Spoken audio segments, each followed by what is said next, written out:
도영주 TV의 송영주 김진수입니다. 주간 꿀에. 이거 신나게 시작해도 돼. 네, 오늘은. 맞습니다. 오사순하죠. 야, 이거 활짝 웃으면 되지. 시원했어요. 네, 깔끔했어요. 야, 이거는 주간 꿀에서 우리가 막 그동안 불만을 토로했던 거를 다 풀어낸 경기가 아니었나? 네.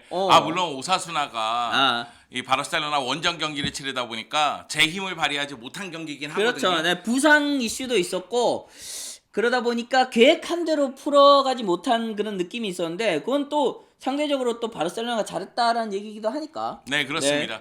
사실 오사수나 입장에서는 전반전에 공격의 핵심이 요니 선수가 부상을 당한 게 매우 크죠. 네. 하지만은 바르셀로나 입장에서는 그리즈만이 터지면서 이야. 거기다가 브레이스웨이트가 이제는 눈을 떴어. 그래서 나 주전 먹는다? 이런 거 같은데? 그러니까 브레이스웨이트 네. 같은 연결고리가 필요했습니다. 네, 그렇죠. 그러다 보니까 이제 브레이스웨이트, 그리즈만, 메시로 공격 라인을 구성을 했고요. 그리고 이제 쿠티뉴가 1선과 2선을 오고 가면서 이제 실제적인 플레이메이커 역할을 하고, 그리고 그 밑에 이제 나름대로 이제 페드리라든가 네, 그리고 더용을 배치하면서 전체적인 그림을 상당히 잘 그리고 나온 쿠만 감독이었습니다.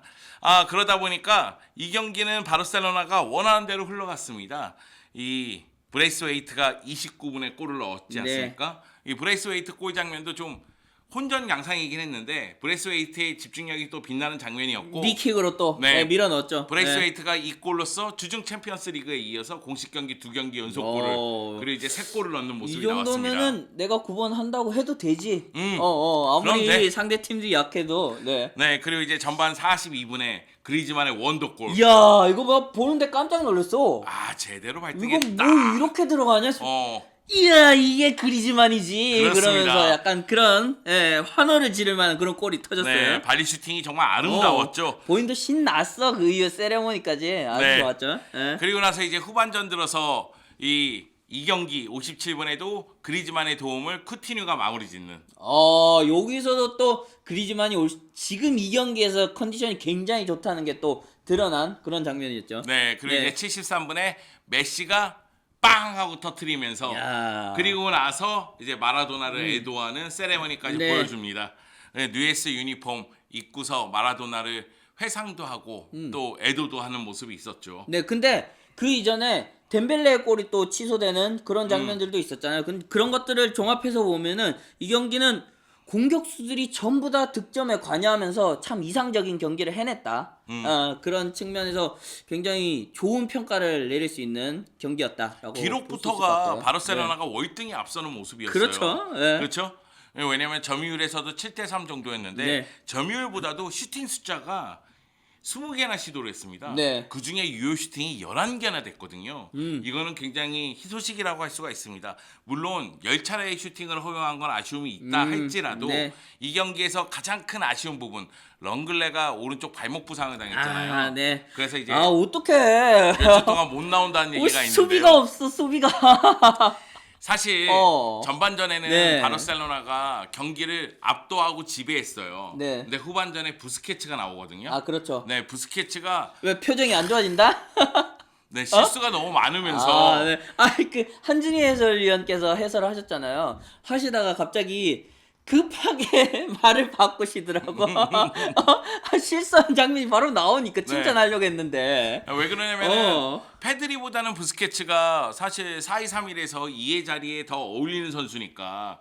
그래서 이제 그래도 전문 수비형 미드필더가 들어갑니다. 이렇게 얘기했다가 그러니까 네, 부스케츠의 폼이 아닌 너무 것 안 같은데 좋으니까. 페드리가 더 잘 어울린 것 같은데 그렇습니다. 지금은. 그리고 렁글레가 부상을 당하면서 결국 이제 더용이 내려와서 민게사하고 중앙 수비를 보고 이제 알레냐가 위로 올라가는 모습인데요. 아마도 아라우오가 빠르게 복귀하지 못한다면은 이렇게 수비 라인을 구성할 가능성이 크죠. 이럴 때 움티티가 나타난다면? 움티티도 그립다 지금은. 야, 지금은 진짜 그 상황이 됐고 민구회사가 몇 주 사이 진짜 너무 드라마틱하게 변해서 이제는 센터백이 1옵션이 됐어. 아니 뭐 잘하는 것도 중요하지만은 다치면 안 되는 굉장히 귀한 자원이 됐어요. 그러니까 민기사가 이 경기에서도 나름대로 제 역할을 해줬지만은 물론 이제 수비 쪽에서 패스미스가 나오면서 위기를 초래하는 장면도 한두 차례 있긴 있었습니다. 그런데 지금 상황에서는 민기사를 믿을 수밖에 없는 상황이에요.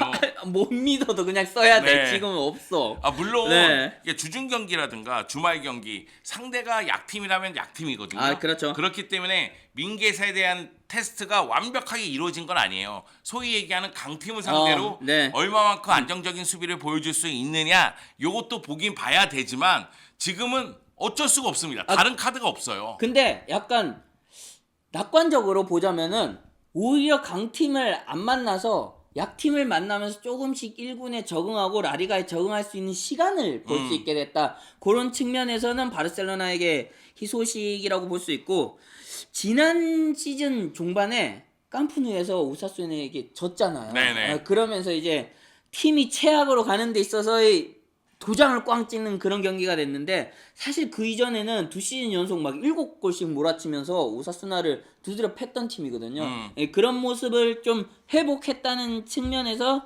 긍정적으로 볼 수 있는 경기였어요. 네. 일단 바르셀로나 입장에서는 공격수들의 합이 맞아떨어진다는 거. 그렇죠. 예. 네. 그리고 그리즈만이 살아났다는 거지. 이 경기에서도 한 골 한 개의 도움을 했으니까. 네. 그리고 메시는 자신이 골을 넣고자 하는 의지가 보이면 거의 너. 골이야.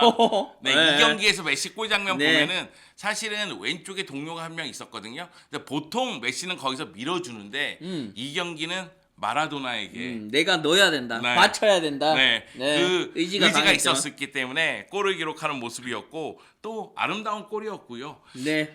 그러면서 이제 공격수들의 합이 맞춰진다는 것은 굉장히 희소식이고, 또 한 가지는 중원에 활용할 수 있는 카드가 계속 나온다. 알레나 쓰면 됩니다. 그러니까. 네. 알레나를 쓰므로 인해서 중원에서 활용할 수 있는 카드가 한 장 더 많아졌거든요. 이 얘기는 부스케츠를 선발로 쓰는 것보다는 제 느낌상 그냥 도용이랑 알레나를 쓰던가 아니면 도용이랑 피아니치를 쓰던가 네. 그런 모습이 나오면 될 것 같고요. 다만 이제 걱정은 스위스들의 줄부상. 이게 피케, 아라우오, 움티티 있는 존재인가? 하여튼 그 움티티, 렁글레, 렁글레, 세르지 로베르토 이런 식으로 이제 네. 스위스들의 줄부상이 있다 보니까 수비 라인 구성에 어려움이 따를 수밖에 네. 없다. 그러다 보니 센터백 제1 옵션은 이제 민게사, 네. 그리고 제2 옵션은 더용, 제3 네. 옵션은 주니오르 피르포입니다. 네, 이렇게 될 수밖에 없는 상황인데요. 근데 저번에 말씀드렸다시피 이럴 때일수록 유스 출신 선수들, 라마시아 선수들이 뭐 활용될 만한 그런 여건이 오히려 마련되는 것 같기도 하고, 여기에서 새로운 얼굴들이 좀 등장할 수도 있다라고 네. 봐요. 너무 이거 희망 고문 돌리는 건가? 아니요. 행복회로인가 이거? 근데 이거는 바르셀로나 팬들 입장에서는 정말 안타까운 부분이긴 해요. 렁글레 부상까지. 그렇죠. 근데 피케 부상은 너무나 뼈 아프고. 네. 그런데 지금은 뭐라고 토로할 수 없는 게 소위 해서 강팀들이 다 부상이 많아. 그렇죠. 네, 다른 팀, 다른 국가를 돌아봐도 너무 많아 전부 네, 다. 뭐 리버풀, 네. 뭐 레알 마드리드, 마드리드, 네. 네. 부상 선수가 너무 많기 때문에 이걸 어떻게 극복하느냐의 문제에 초점을 맞춰야 네. 되지 않을까라는 생각이 듭니다. 일단 제가 12월 들어서는 바르셀로나가 승점을 그냥 긁어 모아야 된다 이렇게 이야기를 했는데 네. 페렌치바로시 원정 경기, 카디스 원정 경기, 유벤투스 홈 경기로 이어지는데 페렌치바로시 유벤투스전 신경 쓰지 마세요. 거기에서 오히려 새로운 얼굴들을 좀 볼 수 있을 것 같아요. 네, 그건 이제 로테이션을 돌리면서 젊은 선수들의 얼굴을 보고 젊은 선수들을 테스트하는 기회입니다. 이미 16강에 진출을 했기 때문에 네. 그렇기 때문에 이제 리그에 조금 더 집중할 필요성이 있는 것으로 보입니다. 자, 바르셀로나 얘기는 여기서 멈출까요? 저는 메시의 그 세레모니 보면서 두 가지 생각을 했어요. 네. 어떤 생각? 첫 번째, 저렇게 껴입고 뛰면 덥지 않을까? 네. 네. 그다음에 두 번째, 역시 메시는 메시구나. 네, 보통은 그런 생각을 갖거든요. 마라도나가 바르셀로나에서 뛰었기 때문에 바르셀로나 유니폼 마라도나가 뛰던 그렇죠. 시절에 예. 그걸 입고 이제 애도를 하지 않을까, 세레머니를 하지 않을까 이런 생각이 들었는데 이제 뉴에스 입고 한 것 같고, 이거는 정확하지 않습니다만 그게 거의 마라도나에게 받았던 유니폼이 아닌가 이런 생각도 좀 들어요. 약간 그런 느낌도 네, 있죠. 약간 네. 오래된 유니폼이라는 게 느낌이 네, 있어서 그래서 이제 메시가 좀 뭐라고 할까요? 자신의 기억에 남는 골이 아닐까 네. 그런 생각이 좀 듭니다. 자, Q&A로 넘어가도록 하겠습니다. 네. 뭐 QA 일단 첫 번째 질문은 바르셀로나 항상 오른쪽이 문제였는데 파티가 빠지고 난 다음에 왼쪽이 문제인 것 같아요. 뭐 이에 대해서 어떻게 생각하세요? 요즘? 저는 공격 쪽은 그렇게 큰 문제는 아니라고 생각을 해요. 그러니까 왼쪽이 문제라고 하는 거는 왼쪽 수비에 대한 고민은 있어야 돼요. 왜냐하면 알바가 올라간 다음에 내려오는 속도가 예전만 못해요. 그렇죠. 그러면은 결국은 더용이 그걸 계속 커버를 해야 되거든요. 네. 근데 더용이 그쪽으로 커버가 들어갔을 때 중앙이 얇아지는 감이 있잖아요. 부스케츠가 네. 있다면 그 점이 이제 고민이 되지 않을까라는 생각은 들어요. 왜 그러냐면 왼쪽 라인에 아스파티가 빠졌지만은 쿠티뉴도 뛸 수 있고 페드리도 뛸 수 있고 그리고 이번 경기에서는 사실 뭐 페드리, 쿠티뉴 모두 나오긴 했지만은 브레이스웨이트, 그리즈만, 메시가 자유롭게 위치를 바꿔가면서 네, 네. 공격을 전개하는 모습이 있었거든요. 여기에 저는 브레이스웨이트가 기용돼서 좋은 점은 어느 순간 보면은 그리즈만, 쿠티뉴, 메시가 다 박스 바깥쪽에 있어요. 그렇죠. 예. 그러면은 풀백들 알바가 올라가거나 아니면 데스트가 올라가가지고 패스를 하려고 보면은 박스 안쪽에 골을 넣을 수 있는 위치에 선수가 없는 경우가 거죠. 있거든요. 예. 그런데 브레이스웨이트는 은근히 그 위치에서 있다. 플레이를 합니다. 네. 이것이 매우 중요하기 때문에 브레이스웨이트에게 계속해서 기회가 가지 않을까라는 생각이 들고 왼쪽 라인 공격은 걱정하지 않는다. 그리고 수비 쪽은 알바를 쓰기 위해서는 어쩔 수 없는 부담이다. 그렇기 때문에 더용을 그 위치에서 활용을 잘해야 되고 오히려 더용의 파트너 문제에 대해서 고민을 좀 해보자. 그렇죠. 이렇게 이야기를 해드리고 싶습니다. 뭐 이와 또 연관이 좀 있을 것 같은데요. 1월 이적 시장에서 바르셀로나의 추가 보강이 있을까요? 있어야죠. 센터백 영입해야 됩니다. 없어도 네. 빡빡 끌어가지고 네. 용돈을 이렇게 모아가지고 진짜 영입해야 돼 지금. 에릭 가시아 모셔와야 됩니다. 지금은 센터백은 무조건 영입해야 돼요. 아 그리고 센터백이 오히려 더 급해진 것 같아요. 네. 예, 어떻게 보면은 그 이전까지는 공격수에 초점이 많이 모아졌잖아요. 그리고 대용의 파트너에 많이 초점이 모아졌는데 시즌을 치르면서 브레이스웨이터가 지금 어떻게 보면 주전으로 약간 올라설 수 있는 그런 가능성을 보여줬고 중원에서는 피아니치, 뭐 페드리 이런 선수, 알레냐까지 이렇게 등장하니까 약간은 숨통이 좀 트이지 않았나 그런 생각이 들어요. 네, 그렇습니다. 아, 지금 센터백이 너무 부족해.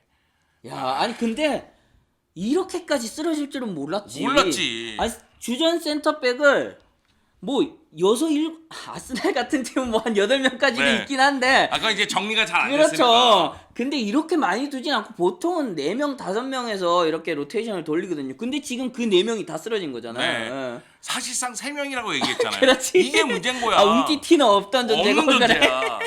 움티티가 누구죠? 아, 그러다 보니까 그런데 일단은 선수들의 부상 기간도 굉장히 길고 회복 시간까지 고려하면은 이 선수들이 올 시즌에는 정상 가동되긴 굉장히 어려울 것 같거든요. 그렇다면 정말 최소한 한 명이라도 저는 2명까지도 혹시 뭐 고려해볼 만하다고 생각되고 그만큼 보강이 지금 시급한 포지션이 수비다라고 얘기할 수 있을 것 같아요. 네. 네, 다음으로 넘어가면 바르셀로나 카페에서는 그리즈만을 팔아야 된다는 의견이 많은데 소영주 위원님은 어떻게 생각하시는지 궁금해요. 네, 이렇게 얘기하시네요. 그러니까 그리즈만의 위치 잡는 거 그리고 그리즈만의 동선이 메시하고 겹치는 그렇죠. 부분 이런 부분 때문에 이제 그리즈만을 팔아야 된다는 이야기가 나오고는 있습니다만 여러 가지를 생각해야 돼요. 일단 그리즈만을 팔고 확실히 믿을 수 있는 넘버 9을 사올 수 있느냐.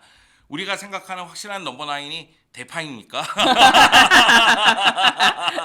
네. 그러니까 여러 가지를 한번 생각해 봐야 그렇죠. 된다는 거죠. 그리고 또 한 가지는 그러니까 메시도 이제 기동력이 많이 떨어지는 모습이 네. 좀 있잖아요. 그럼 네. 메시 다음 세대도 좀 생각을 아, 그렇죠. 해야 되는 거죠. 네, 네. 그 중요한 거죠. 그런 측면에서 봤을 때는 그리즈만이라는 카드를 쉽게 놓기는 좀 아쉽다. 그렇죠. 저는 그렇게 생각이 들거든요. 그 만약에 그리즈만을 팔았다고 가정했을 때 그 이후에 만약에 메시도 못 잡게 된다면은 그러면 정말 급격한 전력 저하가 찾아올 수가 있고 그것을 극복해내기가 굉장히 어려울 거라고 생각이 들거든요. 근데 또 때마침 이 타이밍에 그리즈만이 약간 살아나는 기미를 보이니까 이런 또 여론이나 분위기도 조금 달라지지 않을까 생각이 네. 들어요. 그러니까 여러 가지를 생각했을 때는 저는 그리즈만이라는 카드는 마지막까지 좀 쥐고서 생각을 해야 된다.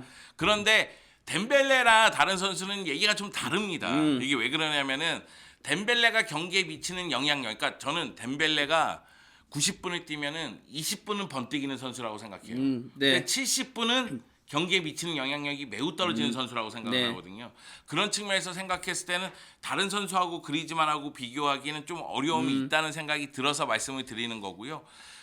그리즈만이 오사수나전 같은 활약을 계속 펼친다면 이런 얘기가 이제 없어지겠죠. 예, 줄어들겠고 저는 그리즈만이 가지고 있는 가치가 지금 많이 드러나고는 있진 않지만은 참 많다라고 생각이 들거든요. 그런 것들 방금 이제 아까 덴벨레를 표현하시기를 뭐 20분 정도 번뜩인 선수라고 하는데 그리지만은 번뜩인 것과는 별개로 꾸준하게 일정 수준을 팀에 기여해 줄 수 네. 있어요. 이게 무슨 얘기냐면은 공격에서도 여러 연계를 통해서 만들어내지만 수비에서도 또 먼저 일선에서 압박을 해주면서 그 미드필더들 수비수들의 부담을 덜어주는 역할들을 네. 하거든요. 이런 것들은 굉장히 중요하다고 생각이 네. 들어요. 그리고 부상이 너무 잦은 선수는 제 개인적으로는 신뢰가 잘 안 가요. 프랑스 애들? 그리즈만도 프랑스인데. 네, 그리지만은 부상이 별로 그래요, 없잖아. 그러니까. 네, 예. 제가 얘기하는 건 이제 댄 녀석, 녀석. 네. 그 녀석들. 그 녀석들. 아, 좀 아프지 마라. 아, 나도 아프다. 네, 다음으로 넘어가면 이 마지막 질문이라고 하긴 조금 그런데요. 의견이죠. 의견인 것 같은데 브레이스웨이트에게 힘을 실어줘야 될 것 같다. 지금 재정적인 여유가 되면은 사겠지만은 그렇지 못하니까 지금. 그렇다면 가지고 있는 자원 중에 활용을 해야 되는데 브레이스웨이트가 가장 공격수 같이 뛰어준다. 이런 얘기를 하셨어요. 저는 동의합니다. 네. 그러니까 많은 분들이 그 MSN 라인을 기억하시면서 공격수들의 스타가 다 있더라도 조화를 이뤘을 때 얼마나 파괴력을 보여줄 수 있느냐를 그 회상하거나 그렇죠. 아니면은 지금도 그리워하는데 네. 사실 스타들이 많은 데에서는 굳은 일을 하는 선수가 한 명씩 필요해요. 네. 주로 이제 미드필더에 그런 선수들이 있지만 바르셀로나 같은 경우에는 공격 쪽에서도 그런 선수가 있어 줄 필요성이 있고 브레이스웨이트가 그 역할을 할 수 있다는 거죠. 그리고 이분 의견에 100% 동의하는 게 아까 전에도 얘기했지만 박스 안쪽에서의 플레이를 그래도 잘 가져가요. 그렇죠. 그러니까 네. 브레이스웨이트가 대표팀에서도 그렇고 소속팀에서도 그렇고 주로 측면 자원이었어요. 네. 그러니까 자신도 잘 어울리지 않는 위치라고 생각할 수도 있어요. 네. 하지만은 그렇게 해주고 있다는 것은 팀을 위해서 희생하고 있다고 봐야 되거든요.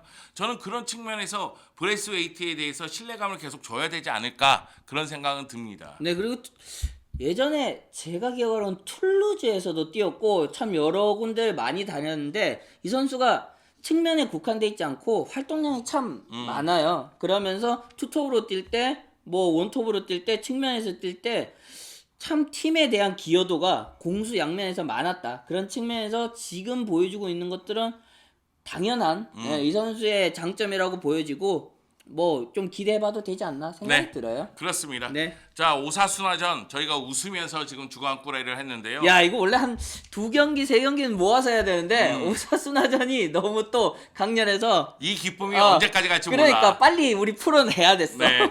자, 다음 시간에 네. 페렌치바로시하고 카디스전 끝나고 이거 나서 다음에 녹음할 좀 텐데 웃을 수 있지 않을까 다음에도? 다음에도 웃으면서 만나고 싶습니다. 이연석 활짝? 네.